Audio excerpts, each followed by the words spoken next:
You want to know how I really feel about the anime community? It's pretty good. Honestly, it's the best community I've ever been a part of. That's why I'm still a part of it. You know, I've been a part of a lot of online communities. I've got a lot of diverse interests.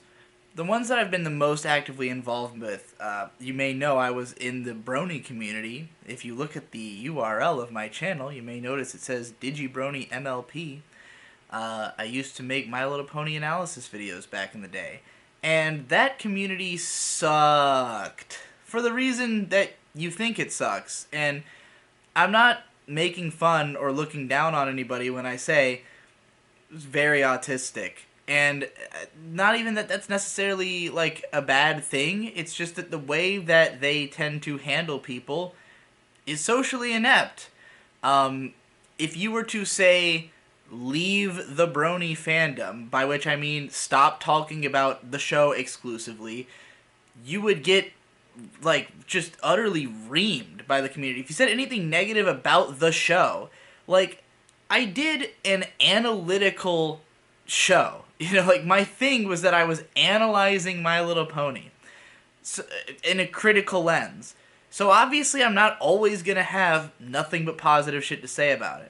But the thing about the Brony community is that it is very much a hug box, and for good reason, because the people who are involved with it, first of all, to even like My Little Pony as an adult means that you're probably seeking comfort in the show. And if you are enjoying this show that is socially, looked down on by most of the world to like, then when you go online and you go into the community, you're hoping to find reaffirmation that you are right to like it, that it is a good show. Especially if you're watching, reviews and shit. You're basically just looking for someone to tell you that it's okay to like My Little Pony. And for me, that's a given, because I was already a part of the anime community, and I've already been making the argument that it's okay to like whatever the fuck you want to like. I don't give a shit. So when people would watch my videos and get upset that I didn't love every episode of the show, it's like, this is not an environment to perform analytical critique in. And as time went on, that community, they turned on me like that. As soon as they perceived me as either harshing on the show, which I never really did, I was always adamantly a defender of the show overall. I liked every season of it. There were just certain episodes I didn't like as much.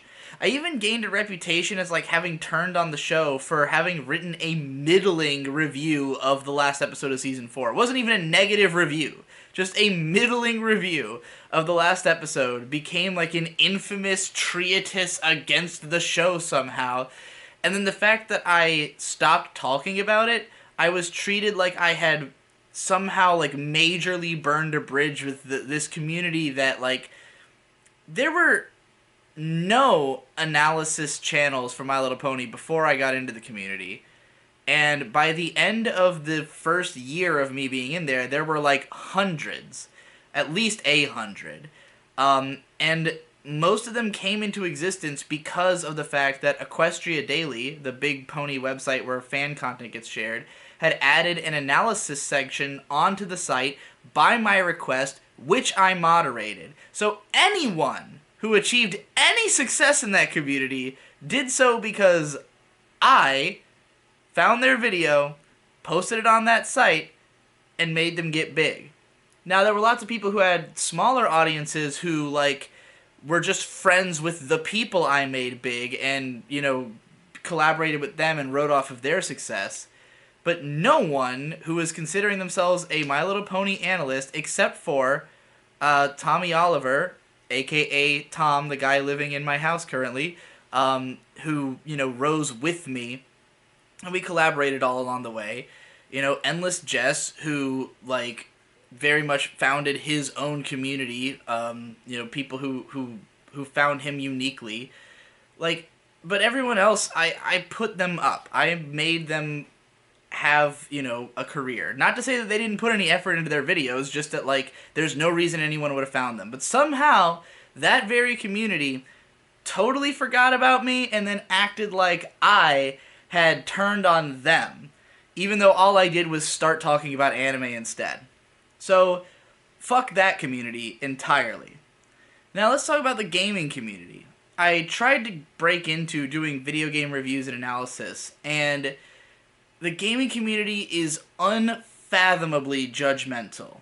They would accuse me of just not having played the game correctly if I had criticisms of the game and the way that it's structured.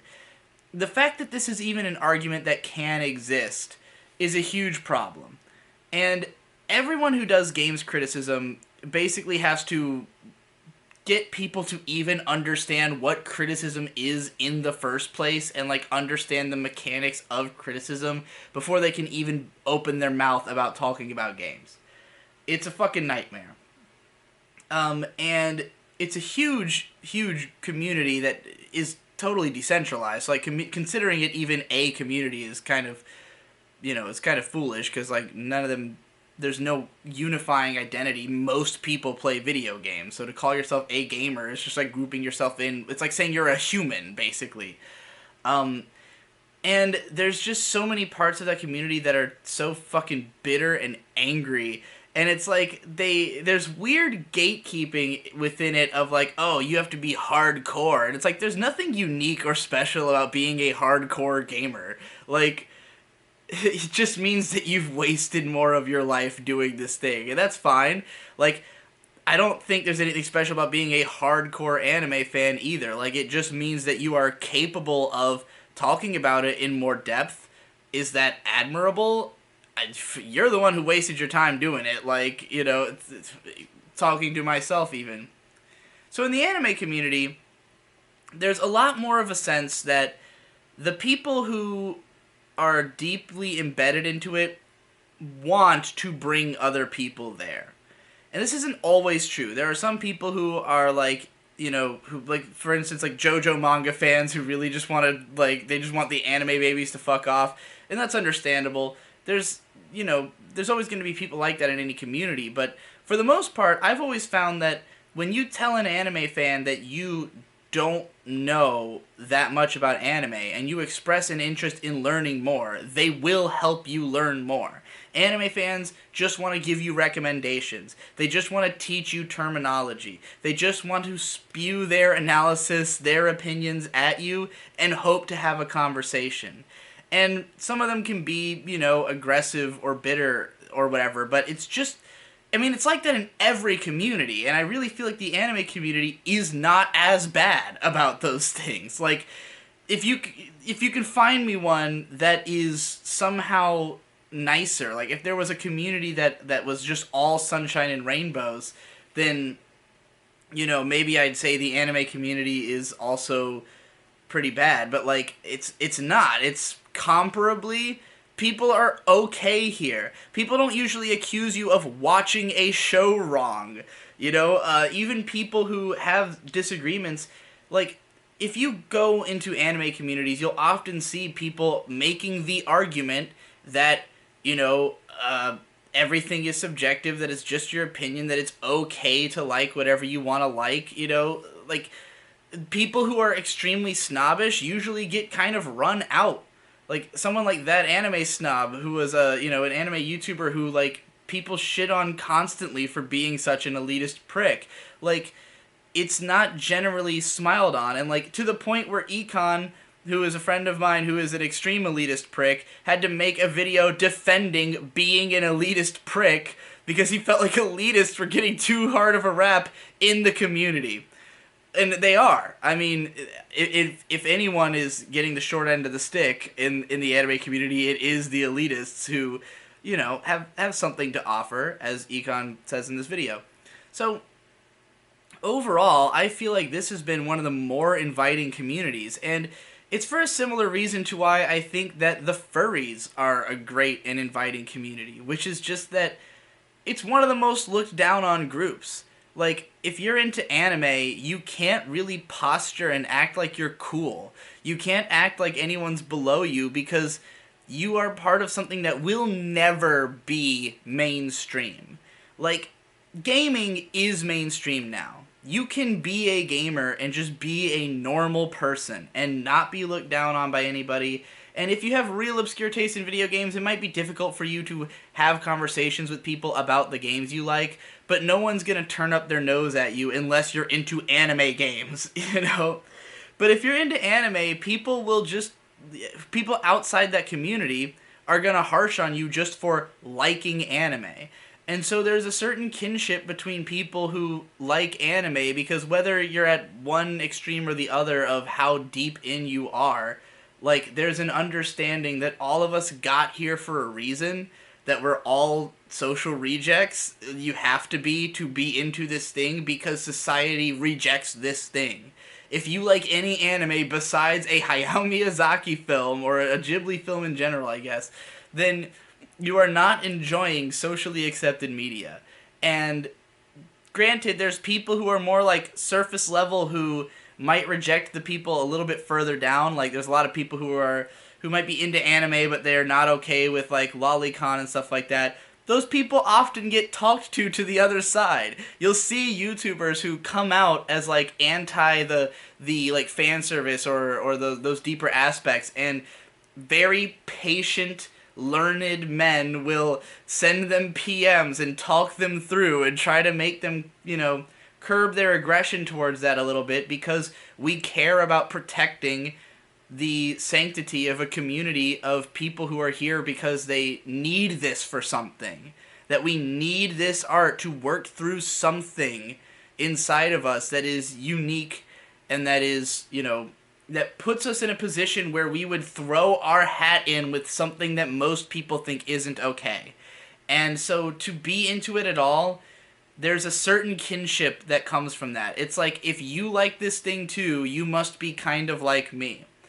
But we're not so like self-conscious about it that we have to be a total hug box. Like, there's enough people talking about anime that we can at the very least, have different opinions and argue about them, and it's not a problem. It's not like you get kicked out of the community for saying that a show is bad, Most people are going around saying that shows are bad, so I don't know. For me, it feels like the most comfortable community around. I've met most of my friends through this community. I've traveled the world. I've gone to conventions to meet people. I've felt a greater sense of kinship with people all over the world from connecting over this than I have with anything else. And I've never felt that the community ever hardline rejected me, There's been parts of it. There's been like I've never really felt like AniTube embraced me all that much, because it feels like a clique that has less to do with being anime fans and more to do with being YouTube famous. So like, it's harder for me to connect with those people because I just care about anime more than most of them, but not all of them. And some of them are fine. Like, even people I make fun of, like Jeff or Giga, like, they care about anime at the very least, and I can have conversations with them because of that. And I think that's the reason none of us is willing to just like reject each other, is that like we understand, like, hey, at the end of the day, we're just a bunch of fucking otaku sitting around watching this shit. So there you go. I love you guys. Stick around and give me money.